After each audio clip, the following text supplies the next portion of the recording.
जो व्यक्ति इस प्रकार भिक्षायाटन करके, इस प्रकार यमुना जल पी के, इस प्रकार ज्यादा सज धज के ना रहता हो और यहाँ पर ब्रजवासियों से उल्टा सीधा सुनने में ही प्रसन्न होता हो, सम्मान की ज्यादा इच्छा ना रखता हो, वृंदावनम मात्यज, ऐसा कहते हैं, वृंदावन फिर उसको पकड़ लेता है, उसको स्वीकार कर लेता है, फिर वृंदावन उसको कभी नहीं छोड़ता।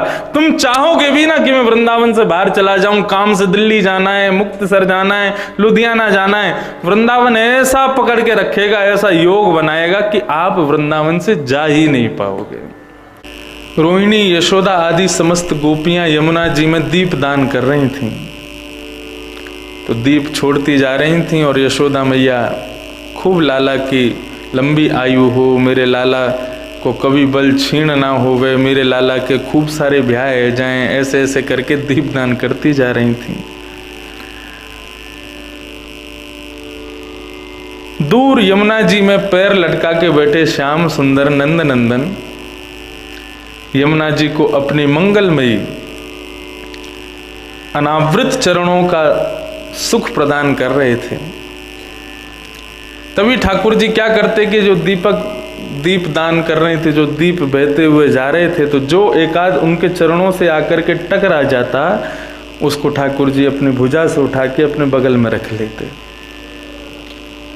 रोहिणी जी इस दृश्य को देख रही थी, लाला के पास गई, बोले लाला ये तू कहा कर रहा है, सब ब्रजवासी गोपियां सब मिलकर के दीपदान कर रही हैं और तू उनको उठा उठा करके अपने बगल में रख तो जा रहा है। ठाकुर जी बोले मैया गौरते देखो, सबरे दीपकन को ना उठाए रहो, कछु बह रहे हैं यमुना जी में, लेकिन जो दीपक बहतो वह मेरे पामन से आके टकराए जावे, मेरे चरणन से आके लग जावे, मैं वही को उठा के बगल में रख लूं। कहने का अभिप्राय, इस संसार रूपी भव सागर में हम सब दीप के समान बह रहे हैं, सब इस संसार की शोभा बढ़ा रहे हैं। जिस प्रकार दीप यमुना की शोभा बढ़ाते हैं, इसी प्रकार हम आप सबसे भी इस संसार रूपी भवसागर की शोभा बनी हुई है। ठाकुर जी सबको नहीं उठाते, जो बहता बहता उनके चरणों से टकरा जाता है ठाकुर जी उसको उठा लेते हैं, बगल में रखते हैं, सबको नहीं उठाते।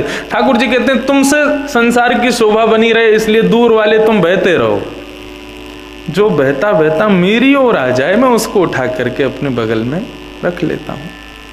ठीक उसी प्रकार वृंदावन में हजारों लोग, लाखों लोग आते हैं, लेकिन वृंदावन सबको स्वीकार नहीं करता।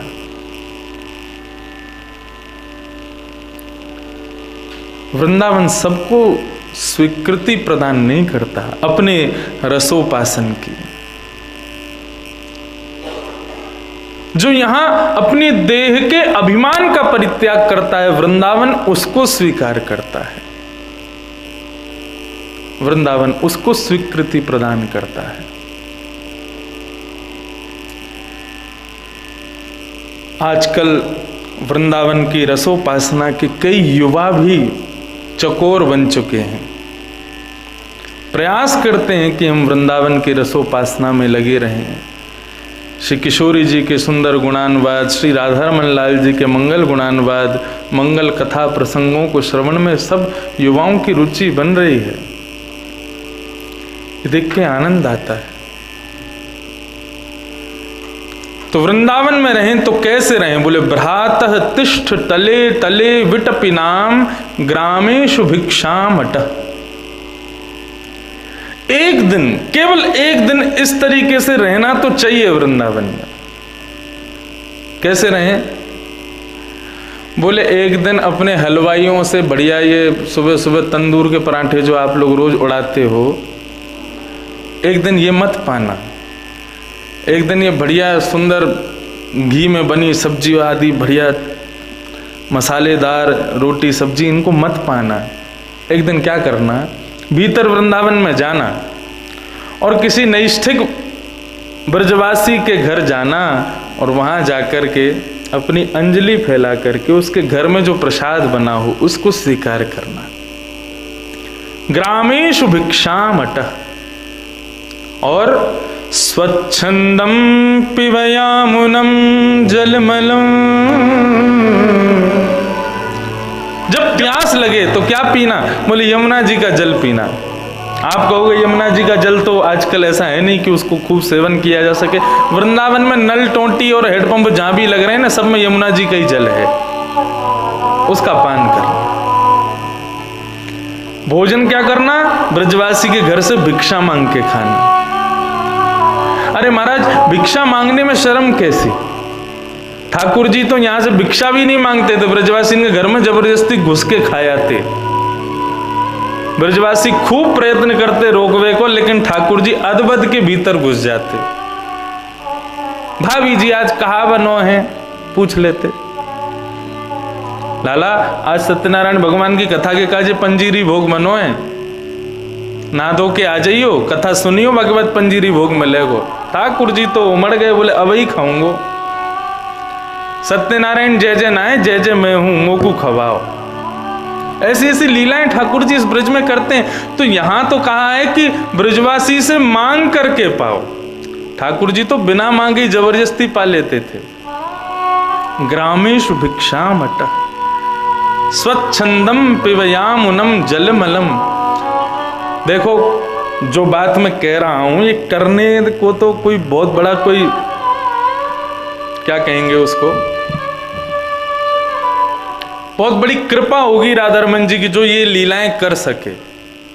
लेकिन फिर भी सुन लो, क्या पता कभी इच्छा हो जाए करने की। तो ग्रामेषु भिक्षामट और स्वच्छंदम पिबयामुनम जलमलम, वृंदावन का जल पियो। चीराणी कंथाम कुरु, वृंदावन में ज्यादा सज धज के संवर के मत रहा करो। वृंदावन में थोड़े साधारण बन के रहो। हमारे हरिदास परंपरा के वैष्णव भक्तों को हम जब देखते हैं आनंद आ जाता है। पूरे मुंह में केवल आंख दिखेंगी, पूरा चेहरा नहीं दिखाई देता। ब्रज रस से महाराज माथा, नाक, गाल सबको लेप लेते हैं। कैसे सरल बन के रहते हैं। ज्यादा सज धज के संवर करके नहीं रहते वृंदावन में रहने वाले लोग, साधारण रूप में रहते हैं। हरिदास परंपरा के वैष्णव भक्त इस प्रकार से मुख पर ब्रजरज लेप लेते हैं और फिर बिहारी जी का दर्शन करने जाते हैं। उनसे पूछो कि ऐसे क्यों रहते हो? बोले कि हम ऐसे हवा से बन के रहें तो लाला हमको देख के खुश हो जाए, हमको देख के मुस्कुरा जाए, हमको देख के हंस जाए।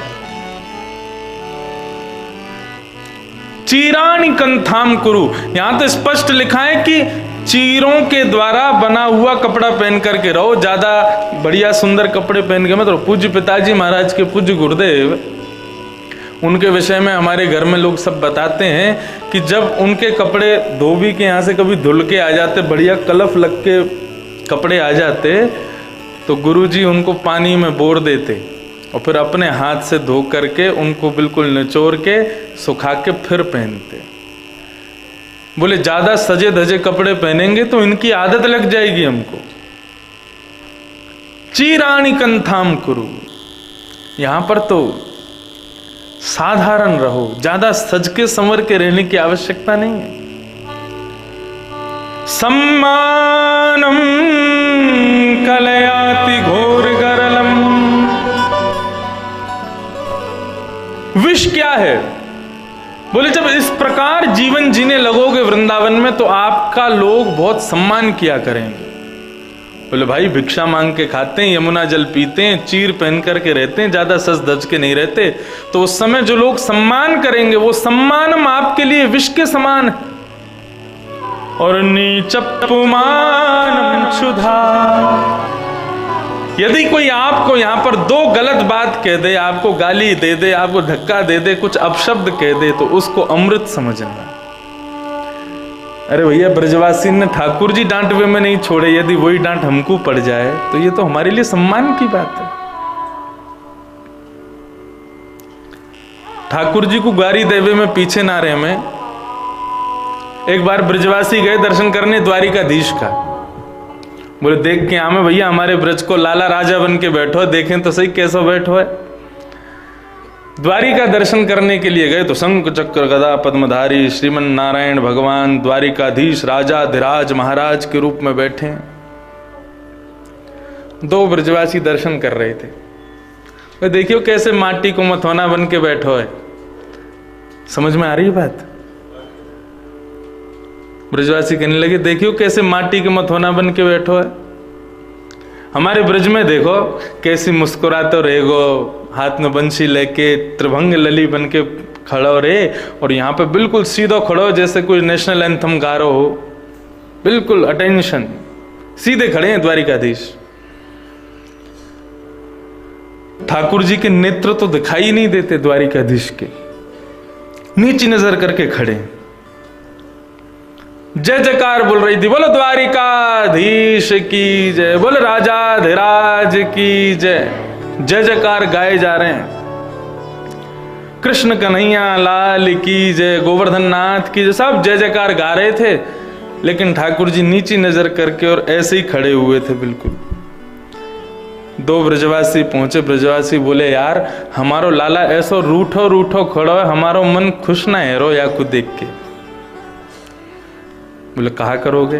बोले एक जय जयकार ऐसा तो बोले कि या कि आंख ऊपर रह जाए, देखने लगे भाई कौन सा बोल लो है। बोले कहा बोलेगो? बोले किशोरी जी के पिताजी को नाम का है, राधा रानी के पिताजी को नाम का है। बोले वृषभानु। तो ब्रजवासी बोले बोल वृषभानु के जमाई की, वृषभानु के जमाई की जय जैसे बोली सो द्वारिकाधीश के नेत्र ऊपर है भाई कौन आया है, ये वृषभानु का जमाई कौन बता रहा है।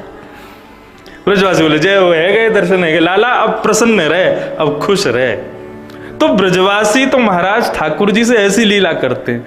यहाँ के ब्रजवासी यदि आपसे दो शब्द कुछ कड़वा बोल दें ना, उस दिन समझ लेना आज बिहारी जी बहुत खुश हो गए हमसे, क्योंकि जितनी गारी बिहारी जी खामे वहां में तो एकाध हम में पड़ जाए ब्रजवासी की तो अपना सौभाग्य मानियो।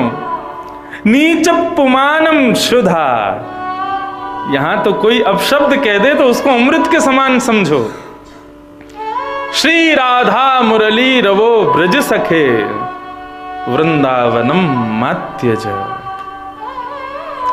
जो व्यक्ति इस प्रकार भिक्षायाटन करके, इस प्रकार यमुना जल पी के, इस प्रकार ज्यादा सज धज के ना रहता हो और यहां पर ब्रजवासियों से उल्टा सीधा सुनने में ही प्रसन्न होता हो, सम्मान की ज्यादा इच्छा ना रखता हो, वृंदावनम मात्यज, ऐसा कहते हैं। वृंदावन फिर उसको पकड़ लेता है, उसको स्वीकार कर लेता है, फिर वृंदावन उसको कभी नहीं छोड़ता। तुम चाहोगे भी ना कि मैं वृंदावन से बाहर चला जाऊं, काम से दिल्ली जाना है, मुक्तसर जाना है, लुधियाना जाना है, वृंदावन ऐसा पकड़ के रखेगा, ऐसा योग बनाएगा कि आप वृंदावन से जा ही नहीं पाओगे।